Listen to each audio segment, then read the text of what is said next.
Halo rekan-rekan, Sobat Pajak, kembali lagi ketemu dengan video pembelajaran perpajakan Indonesia. Dengan topik kali ini, PPh Pasal 21 untuk penghasilan pegawai asing yang beralih status menjadi subjek pajak dalam negeri. Oke, ya.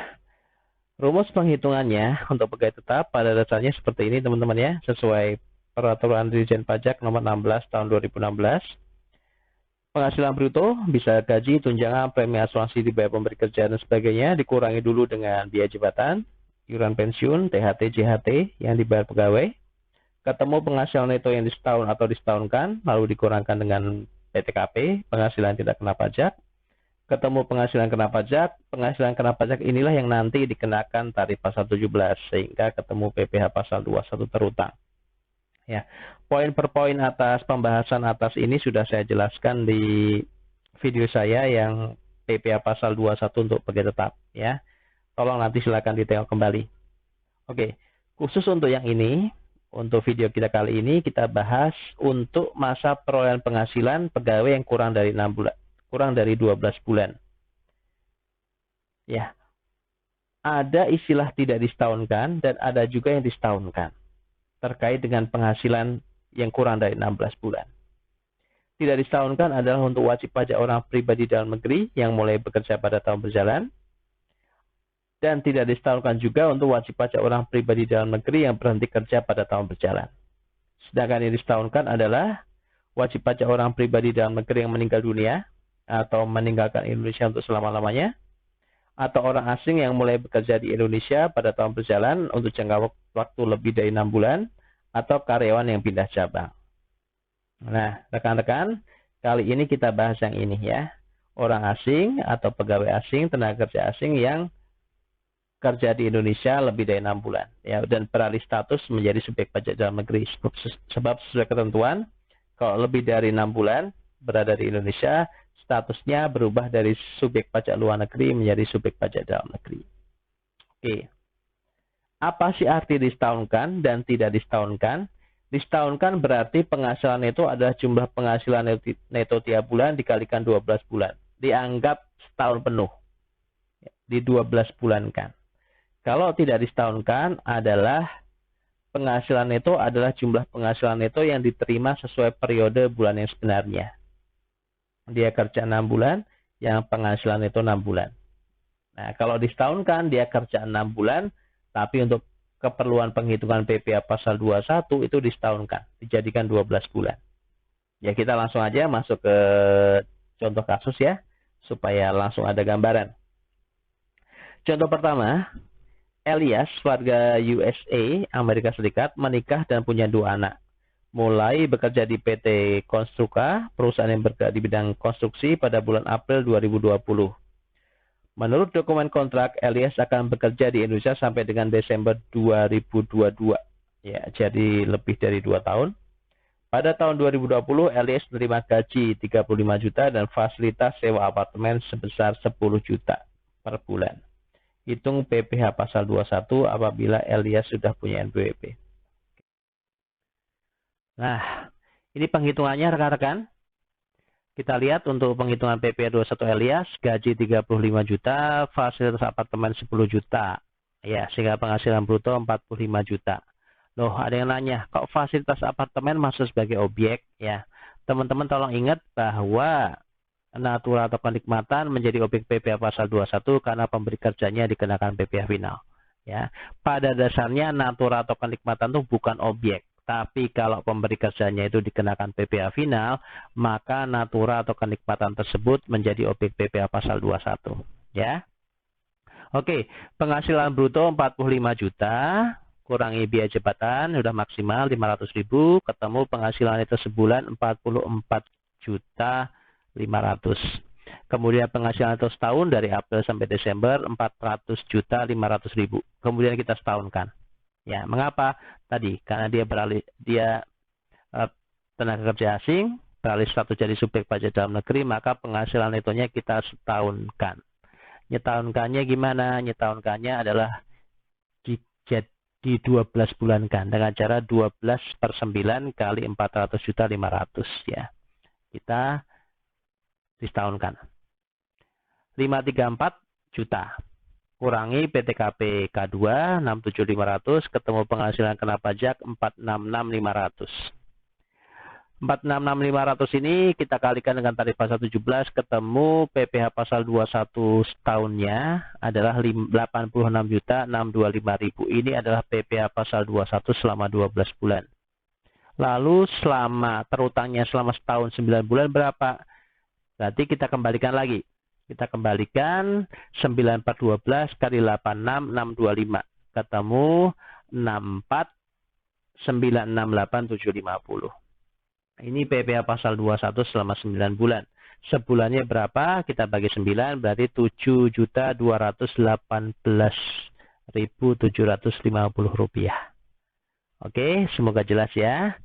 Sekarang kita coba beralih ke contoh kasus yang kedua. Ini sedikit lebih kompleks, tolong teman-teman lebih perhatikan. Ini ada Alex Rider, warga negara Inggris, menikah dengan 3 anak, bekerja di PT GK2 mulai Januari 2020 dengan kontrak selama 5 bulan. Anda lihat di kontraknya 5 bulan, berarti masih kurang dari 6 bulan. Batasan subjek pajak dalam negeri itu kalau dia berada di Indonesia lebih dari 6 bulan, lebih dari 183 hari. Kalau cuma 5 bulan, berarti dia masih subjek pajak luar negeri. Tapi pada tanggal 30 Mei 2020, kontrak tersebut diperpanjang menjadi 11 bulan, sehingga akan berakhir 30 November 2020. Alex Rider tiap bulan menerima gaji sebesar 75 juta. Hitung PPh pasal 21-nya. Oke, ini menarik ya. Kita lihat teman-teman. Jadi ada Januari, Mei sampai November. Pada saat Januari sampai Mei 5 bulan, kontrak pertama 5 bulan, dia di bawah 6 bulan sehingga statusnya adalah wajib pajak luar negeri. Tapi kemudian ketika kontraknya diperpanjang jadi sampai dengan November, dia berubah status menjadi wajib pajak dalam negeri. Ini ada implikasinya ke pengenaan pajak sebab ketika dia masih subjek pajak luar negeri, dipotongnya adalah PPh pasal 26.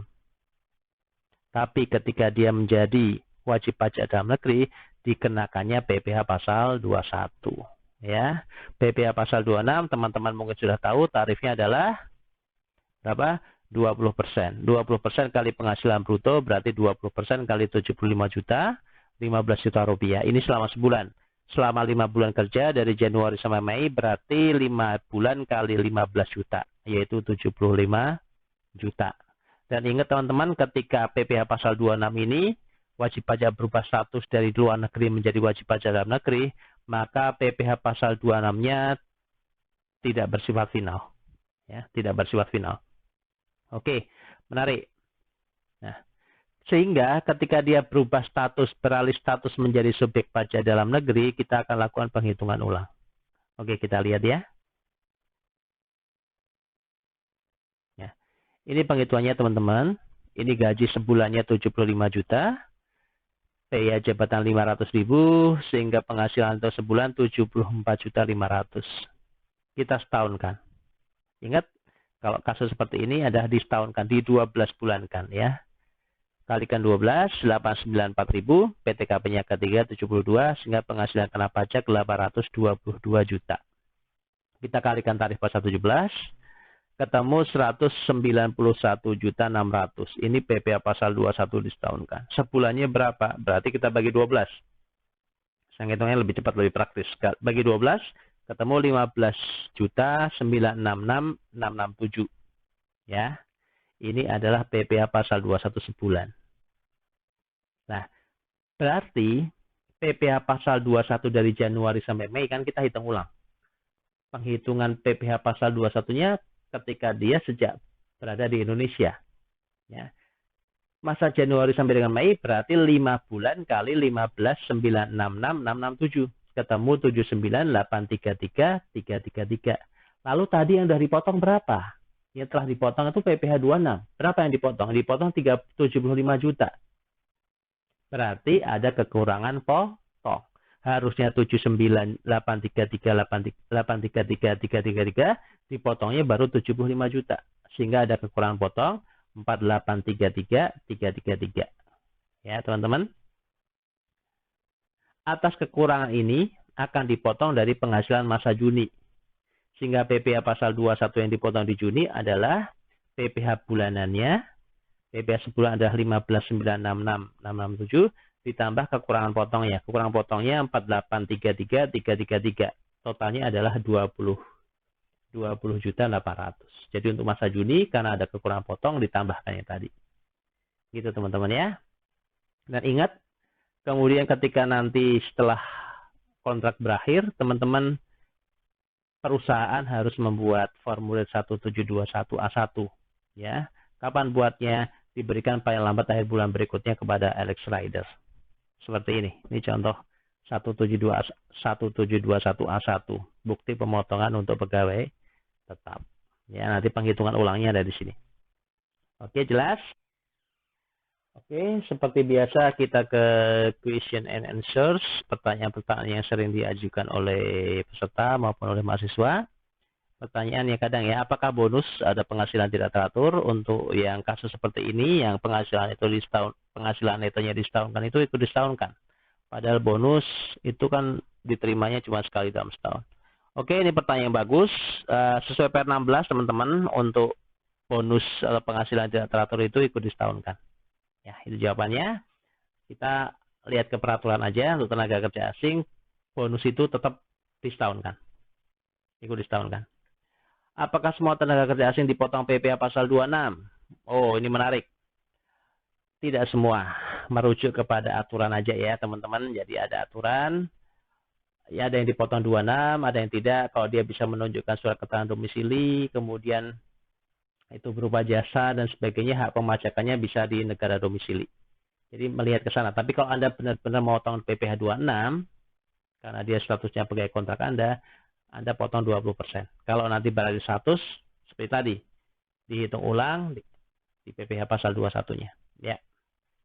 Apa saat tenaga asing berubah status jadi subjek pajak dalam negeri? Ya, paling gampang tuh kontrak. Kalau kontraknya lebih dari 6 bulan, berarti dia sudah menjadi subjek pajak dalam negeri. Ya. Kalau sudah lebih dari 6 bulan, dia bisa kita hitung PPh pasal 21-nya sebagai subjek pajak dalam negeri.